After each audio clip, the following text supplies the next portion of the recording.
मुझे वो ताकत मिले। मुझे वो रुपया दिया है तो भगवान ने मुझे 10 रुपये लौटाए। तो सर कौन सी पार्टी से आप चुनाव लड़ेंगे? 35 साल तक लगातार बिना हार का मुंह देखे लगातार वो गांव के सरपंच रहे। पूरे हिंदुस्तान के प्रथम सूबेदार मेजर बनने वाले मेरे परदाऊसा थे। में अवसर तलाशा और कालाबाजारी से पैसा कमाया। जमीन डोनेट करके गांव में अस्पताल बनवाया। सर आपने निजी तौर पर जो असहाय लोग हैं उनको पेंशन देने की घोषणा की। पास पेंसिल नहीं होती थी साथ में पढ़ने वाले के, तो मेरी दे देता था उसको। सर आपका ये प्रयास किस हद तक सफल रहा सर? श्री राम हमारे पूर्वज हैं, भगवान के घर जवाब देना पड़ेगा। जब परिवार वाले भी साथ छोड़ रहे थे उस पर उनको फांसी तक की सजा। आपका जो क्षेत्र है उसमें जॉब नहीं रहता है, वहाँ पे सर अकाउंट में पैसा डालेंगे उनको। अभी हम चेक निजी मामले हैं। सर क्या आपकी भविष्य की कोई राजनीतिक योजनाएं हैं सर? ये हमने एक 2 लाख रुपए का पैकेज तैयार किया। उसमें एज इट इज करते रहेंगे या फिर क्या विधायक बनने की क्या जरूरत है? देखिए उस पैसे को तो मैं जनसेवा में खर्च करेंगे, सिर्फ वो चुनाव तक ये कार्य करेंगे, चुनाव के बाद शायद ये जनता। मैं रितेश पारिक स्वागत करता हूं आप सभी का द उड़ान साथ साथ में। आज की खास मुलाकात समाज सेवी व भामाशाह श्री आसू सिंह सूरपुरा के साथ। जिस प्रकार से सोनू सूद ने पूरे देश में कोरोना काल में जरूरतमंद लोगों तक मदद पहुंचाई थी, उन्हीं की तरह झोटवाड़ा के श्री आसू सिंह सूरपुरा ने भी लाखों, जी हाँ लाखों जरूरतमंद लोगों तक मदद पहुंचाई है। इनका यह कहना है कि देने वाला तो ईश्वर है, मैं तो केवल माध्यम हूँ। और जब भी इनके पास किसी जरूरतमंद का फ़ोन आता है तो ये सरकारी नुमाइंदों से भी पहले पहुंचकर उनकी मदद करते हैं। लाखों लोग इनसे जुड़े हुए हैं, लाखों लोगों की दुआएं इनके साथ है और ज़रूरतमंद लोगों के लिए ये एक मसीहा बन के उभरे हैं। तो आइए मिलवाते हैं आपको समाज सेवी व भामाशाह श्री आसू सिंह सूरपुरा से। सर स्वागत करता हूं आपका द उड़ान साथ साथ के मंच पे। सर आप अपने नाम के बाद सूरपुरा लगाते हैं, सर सूरपुरा से आपकी क्या संबंध है? देखिए सूरपुरा मेरा गांव है जहां मेरा जन्म हुआ और मेरा ये मानना है कि इंसान को अपनी पहचान नहीं भूलनी चाहिए। तो ये मेरी पहचान है, मेरा गांव है, मेरे गांव का नाम सूरपुरा है, इसलिए मैं लगाता हूँ। सर अभी ये कोरोना का दौर हमने देखा, इस दौर में सर कई समाज सेवी सामने आए और उनमें सर आपका नाम प्रमुख है क्योंकि आपने निस्वार्थ भाव से जनता की सेवा की, ज़रूरतमंद लोगों तक मदद पहुंचाई है। सर ये प्रेरणा आपको कहाँ से मिली और सर इसकी शुरुआत कैसे और कहाँ से हुई सर?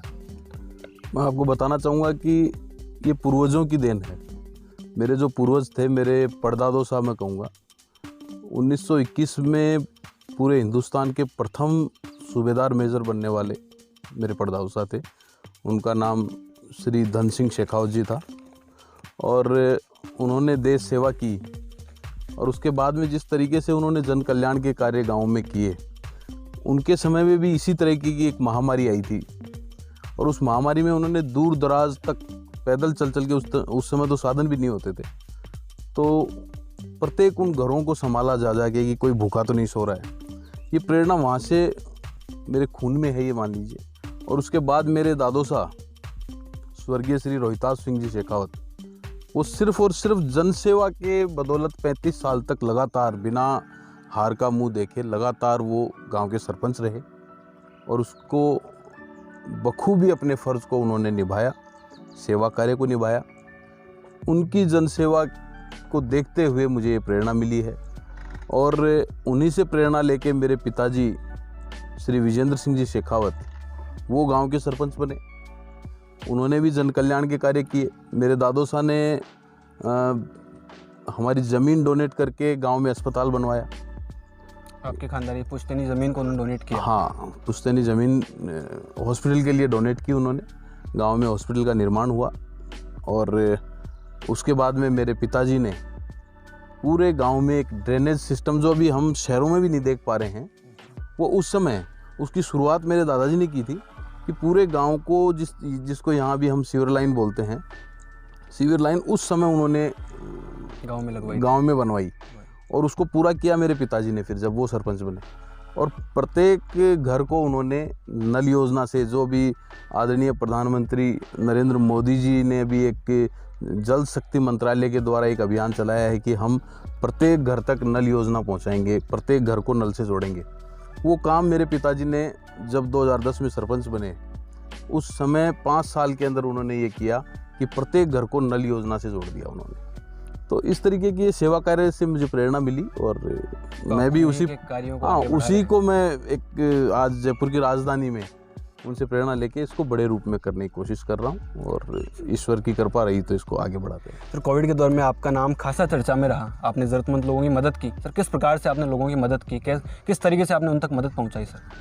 देखिए, मदद पहुंचाने के लिए सबसे पहले तो मेरा ये मानना है कि इच्छा शक्ति होनी चाहिए। दूसरों के दुख दर्द को, अपना दुख दर्द जब तक व्यक्ति नहीं समझता है तब तक मुझे नहीं लगता है कि ऐसा काम कर सकते हैं हम। और मुझे हमेशा यही रहा है कि मैं दूसरे को, दुख को, दर्द को अपना दर्द समझ के काम करता हूँ। लेकिन इस काम को पूरा करने में जो योगदान है वो पूरी टीम का योगदान है। जो हमारे 5000 लोगों की जो टीम है, जो यूथ की भी है, उसमें हमारे सीनियर लोग भी हैं जिनका मार्गदर्शन और तजुर्बा भी हम ले रहे हैं, उनके द्वारा विशेष रूप से ये पूरा काम संभव हो पाया है। मेरा ये मानना है कि टीम नहीं होती तो शायद ये काम संभव नहीं हो पाता। इसका सारा श्रेय टीम को जाता है। सर आपने निजी तौर पर जो असहाय लोग हैं उनको पेंशन देने की घोषणा की है, तो ये फ़ायदा किन लोगों को और कब से मिल पाएगा सर?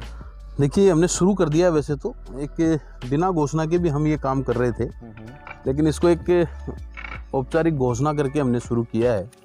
और उसका शुरुआत जो था वो हमने अभी 23 तारीख से 23 जून से हमारे जोटवाड़ा विधानसभा क्षेत्र में आसलपुर ग्राम पंचायत पड़ती है, उससे माता आशापूर्णा का मंदिर वहाँ है और मेरी बहुत आस्था है माता जी में। मैंने वहीं से शुरुआत की है और हमने वहाँ एक बार 4 पेंशन शुरू करके और उसको शुरू किया। अभी कुछ लोग गांव में और भी बचे हुए हैं। आप चयन किस प्रकार करते हैं लोगों को? चयन तो टीम को एक जिम्मेदारी दी जाती है। वहाँ के सरपंच होते हैं, पूर्व सरपंच होते हैं, वहाँ के जो भी समाज सेवी होते हैं। फिर हमारी एक युवा टीम बनी हुई है, प्रत्येक वार्ड से, प्रत्येक गांव से, प्रत्येक ढाणी से, उनसे भी हम फीडबैक लेते हैं। वो सारा करके फिर हम उन तक पहुँचते हैं। उन वास्तविक स्थिति चयन में हम ये चीज़ें देखते हैं कि वो बेसहारा होना चाहिए। तो उनके सीधे अकाउंट में आप राशि पहुंचाते हैं? हाँ, सीधा अकाउंट में पैसा डालेंगे। उनको अभी हम चेक दे रहे हैं और चेक के बाद 3 महीने के चेक एडवांस दे रहे हैं उनको सबको, ताकि फिर हमारी जो प्रक्रिया है उनको सीधा आरटीजीएस से वो पैसा उनके खाते में जाता रहे। सर अभी आपने अपन सबने कोरोना महामारी का दौर देखा, इसमें सर आपने और आपके जैसे कई समाज सेवकों ने करोड़ों रुपए अपने जेब से खर्च किए और ज़रूरतमंद लोगों तक मदद पहुंचाई। फिर इसी दौर में ऐसे लोग भी सामने आए जिन्होंने आपदा में अवसर तलाशा और कालाबाजारी से पैसा कमाए। तो सर आप उन लोगों के बारे में क्या कहना चाहेंगे? देखिए, ऐसे लोगों को भगवान के घर जवाब देना पड़ेगा। और मेरा ये मानना है, हम स्वर्ग नर्क यही है।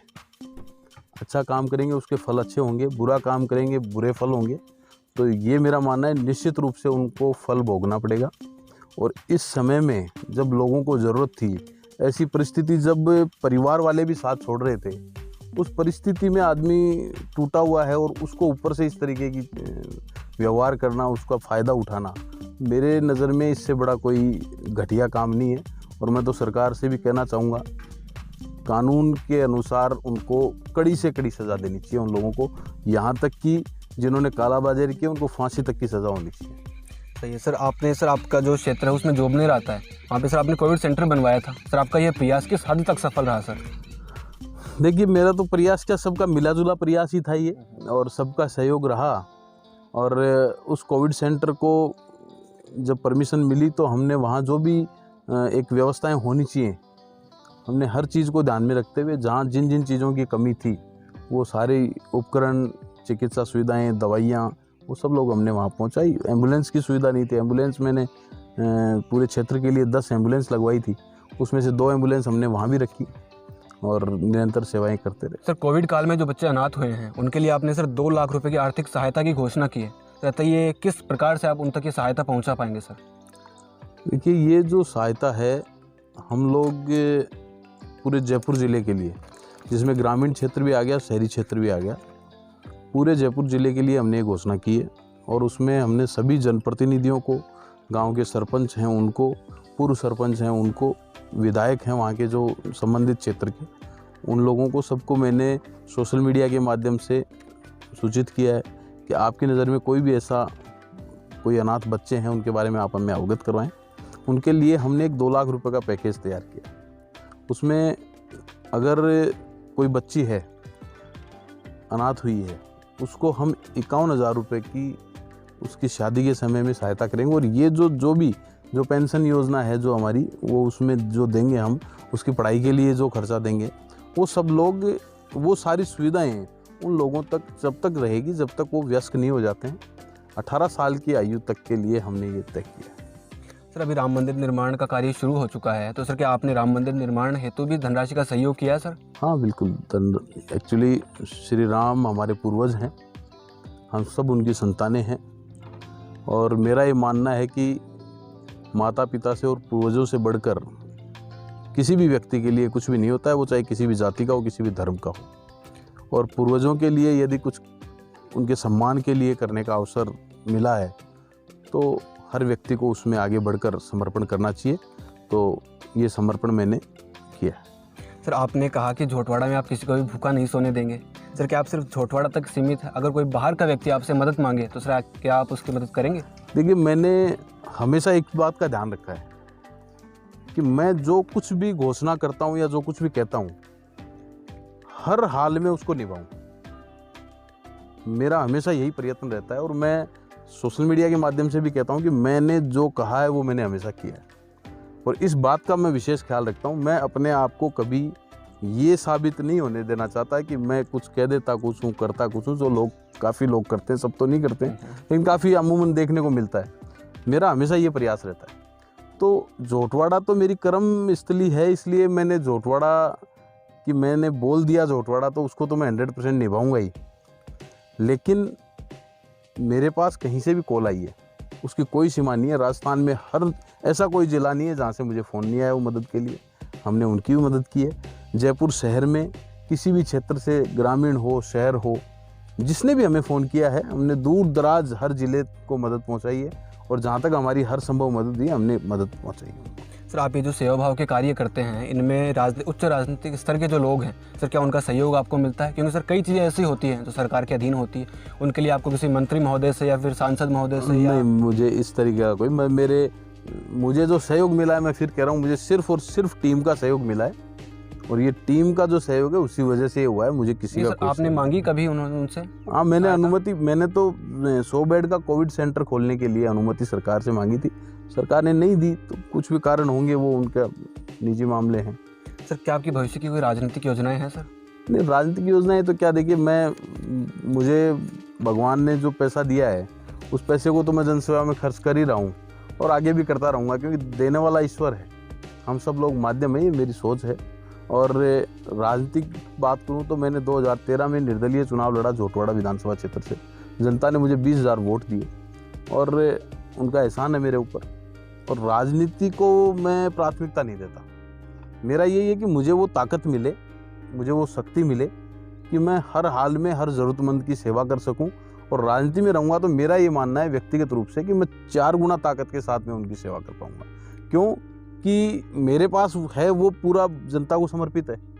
और जो राजनीति में जो मेरे को ताकत मिलेगी वो साथ में जुड़ जाएगी। तो मेरा खुद का निजी सोचना है कि और अधिक सेवा भाव को मैं बढ़ा के और आगे बढ़ा पाऊँगा। सर अगर आप चुनाव लड़े, राजनीति में आते हैं आप, तो सर कौन सी पार्टी से आप चुनाव लड़ेंगे सर? देखिए, मैं भारतीय जनता पार्टी की विचारधारा का हूँ और संघ परिवार से जुड़ा हुआ हूँ।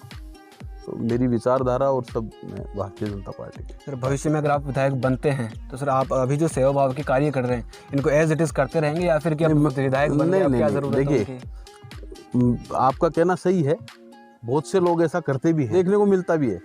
लेकिन मैं जो काम कर रहा हूँ वो शायद आप मेरे को एक उदाहरण बता दीजिए कि मेरी तरह यदि किसी ने काम किया हो मेरे से पहले, ऐसा एक भी उदाहरण नहीं मिलेगा आपको। नहीं सर, लोग कहते हैं कि सिर्फ वो चुनाव तक ये कार्य करेंगे, चुनाव के बाद शायद ये ऐसा मैं समझ रहा हूँ आपकी बात। मैंने आपसे एक प्रश्न खुद ने किया है कि मेरी तरीके का सेवा भाव लेके किसी ने काम किया है क्या? नहीं देखा सर, नहीं देखा। तो मेरा ये कहना है कि राजनीति आज का जो समय चल रहा है उसमें मेरा ये मानना है कि राजनीति आगे की बात है।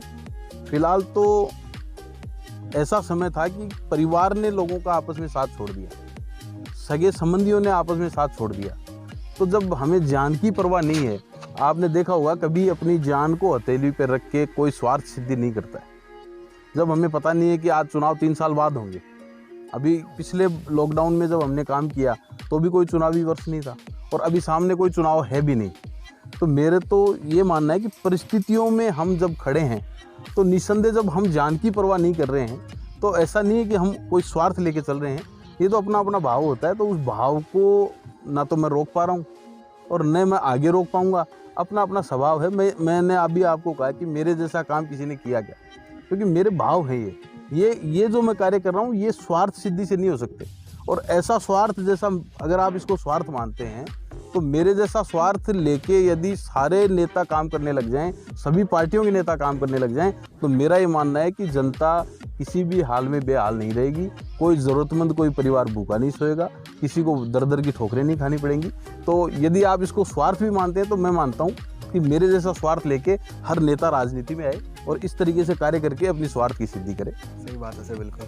सर आप सब जब ज़रूरतमंद लोगों की मदद करते हैं सर, आप जब तो वो दोनों हाथों से खुश होकर आपको आशीर्वाद देते हैं, आपके लिए दुआएं मांगते हैं, तो कैसा महसूस करते हैं आप उस समय? महसूस क्या, मुझे पता है। देखिए मैं बताऊं आपको, मैंने हमेशा देखा है जब जब मैंने 1 रुपया दिया है तो भगवान ने मुझे 10 रुपये लौटाए। मैंने आपको पहले भी कहा कि देने वाला ईश्वर है, हम सब माध्यम हैं। और जब से मैं ये कर रहा हूँ, मैं ये बचपन से कर रहा हूँ, आज से नहीं। जब मैं पढ़ता था तब भी करता था। किसी के पास पेंसिल नहीं होती थी साथ में पढ़ने वाले के, तो मेरी दे देता था उसको। तो ये भाव जब जब मैंने हमेशा रखा है और मैंने ये महसूस किया है कि मैं जब भी कुछ अच्छा करता हूँ तो मुझे भगवान 10 गुना करके वापस देता है। तो मेरे तो ये सूत्र समझ में आया हुआ है। तो न तो मैं सोचता हूँ कि मेरा पैसा खर्च क्यों कर रहा हूँ, मैं किस लिए कर रहा हूँ। भाव मेरे हैं और भाव के लिए जब जब मैंने पैसा खर्च किया है तो भगवान ने 100 गुना करके वापस दे रहा है। हजूर, जैसा कि आप सभी ने देखा कि हमने समाज सेवी भामाशाह श्री आशु सिंह जी सूरपुरा से बात की। इन्होंने हमें बताया कि किस प्रकार से अपने पुश्तैनी काम, जैसे कि अपन कहते हैं किसी का पुश्तैनी काम है, उसकी अगली पीढ़ी उस काम को आगे बढ़ाती है, उसी प्रकार ये सेवा भाव के कार्य को अपना पुश्तैनी काम मानते हैं और उसको आगे बढ़ा रहे हैं। और सर का कहना है कि अगर मैं स्वार्थी हूँ तो ऐसे स्वार्थी सभी बने, क्योंकि इससे जनता का भला होता है, जो असहाय लोग होते हैं उनका भला होता है। तो अगर राजनीति में अगर सभी नेता ऐसे हो जाएं तो देश की दशा और दिशा दोनों बदल जाएगी। तो रहता है आपके भविष्य के लिए हमारी शुभकामनाएं सर। बहुत बहुत धन्यवाद सर हमारे साथ जुड़ने के लिए। धन्यवाद।